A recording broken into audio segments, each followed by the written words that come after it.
641st po natin itong surprise package na delivery. And we're here, Kinapawan po, Kinapawan City. And today is June 19. So happy Father's Day to all the fathers around the world. And thank you so much to all our clients and customers for celebrating this special day with Gigi family. So enjoy watching! God bless and gracias!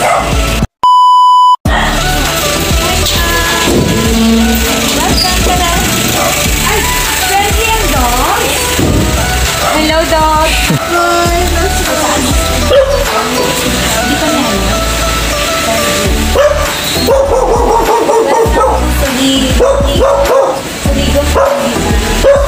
Hi po, sir.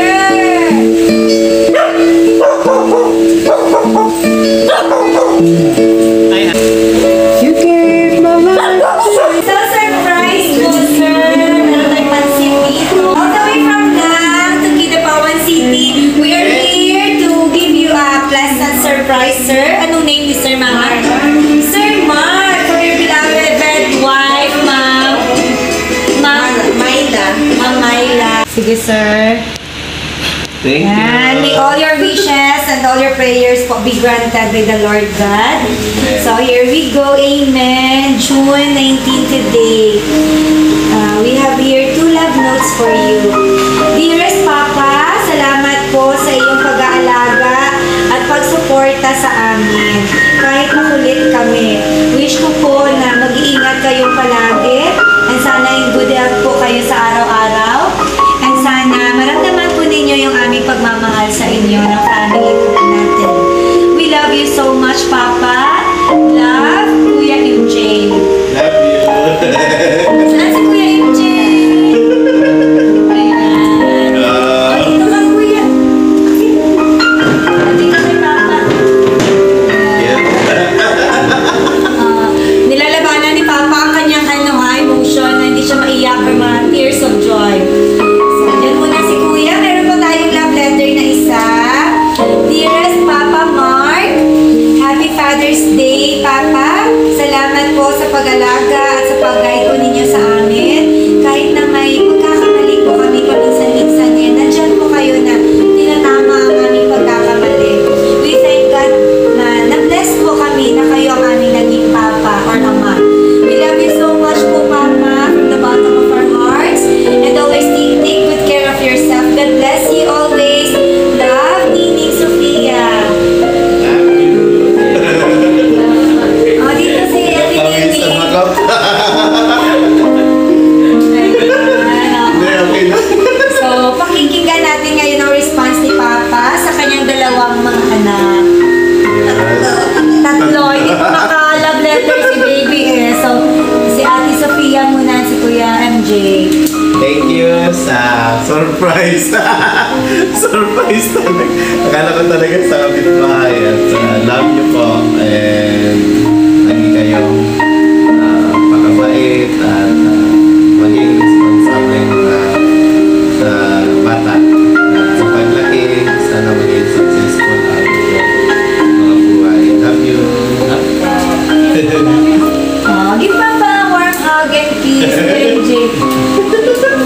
Love you, ate. Napakalabi naman ng pamilyang ito. O, sige, give chance to Mama. Kay Mama naman hindi na lang love letter, kundi personal message of love. Dito po tayo, Mama. Dalayin niyo na lang po si baby para makita niyo. Supo ka, Ma'am. Yan.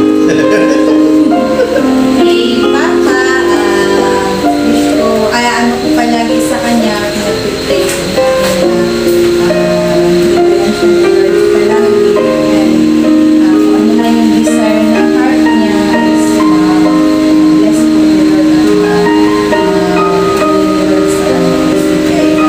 Take care always at we love you. Love you. Love you, baby. Love you, mom. Hindi po pwede yung isa cheese, sir. Dapat sa lips. Ayan. Opo, kiss sa lips ni Mama at ni Papa. 1, 2, 3. Si Ma'am talaga. Tigas ng ulo, no? Sa lips talaga. 1, 2, 3. Oh, si Ma'am kinikilig. Parang parang nagliligawan. Love you. Ayan. Thank So, you sa surprise. masaya po kayo, sir. Yes, mama. Hindi ka talaga akalain. Sabi ko sa kapitbahay yata. Bakit po? First time niyo po i-surprise ni ma'am? Talaga? Buti naisipan ni ma'am, ano? Kaya nga. Ilan taon na po kayong magkasama, sir? 16. Pero mukhang ano ba? Bata pa po si sir, si ma'am. Talaga. 16 na po. Nakakatuwa si sir, ano? Ano na, happy person at parang napakakalmado po ninyong mga tao. Tama po ba, ma'am? Parang walang ano dito sa inyo. Wala yung laging galit, nagmamakto, nagmumura, parang Minsan na meron. Saan meron? Pero, Hindi rin na perfect, pero mas palaging, peaceful. ano po guiding life verse po ninyo, ma'am? Ang comment is, siguro, life verse natin. Marami man. Pero always be a center si God. Para maging happy Wow. mag-guide. Yun. Salamat po, Sir Mark, ma'am. Na-bless po ako na na-meet ko kayo. Parang na-challenge ako maging kalmado lang, maging happy lang. Parang always nang soft-spoken. Ayan. Oo. Ang layo po na pinanggalingan namin just to deliver the love po for you.